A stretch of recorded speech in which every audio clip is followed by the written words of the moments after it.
Let's talk about the history of the King James Bible. The Archbishop of the King of Church of England, a guy named Bancroft, when he called folks together to again, Tyndale's already done the work, mind you, but they're going to call together a council to really translate. And here are some of the rules. There are established rules in terms of translation that the translators had to follow. And by the way, one of King James's famous sayings was, no building, no bishop, no king. No building, no bishop, no king. In other words, King James was paranoid about the idea of the church, of the ecclesia being not connected to a building. Because if the ecclesia is not connected to a building, it means maybe believers aren't connected to a bishop.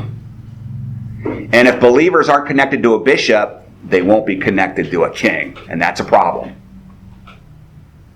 So in order to solve that problem, the King James Version was set in motion.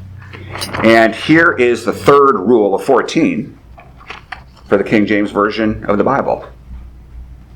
Ye old ecclesiastical words to be kept. In other words, the stuff that we were using before the city of Tyndale came around. And here's specific to the rule. The word ecclesia is not to be translated as congregation, but as churchy.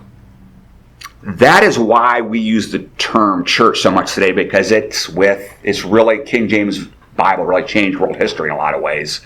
And that was the permitted use, the permitted translation of the word ecclesia. Now, if church is not the proper translation of the word ecclesia, what does church mean? Where does it come from? Well, here's 1898's Dictionary of Phrase and Fable. Church, the etymology of this word, is generally assumed to be from the Greek kurio okos, the house of God. But this is most improbable, as the word existed in all Celtic dialects long before the introduction of Greek. No doubt the word means circle.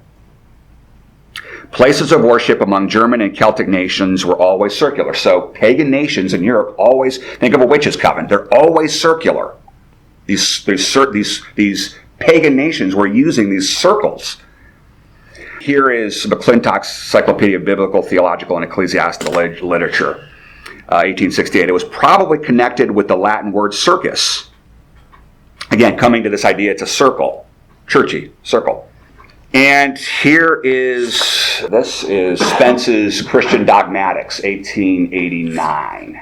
The bottom line is, if you did your homework and you look to find out what the English word church means, the only agreement that there seems to be is that it means circle or circus, which connects itself to some kind of pagan worship, like a Baal, like an altar to Baal, or like an Ashereth pole.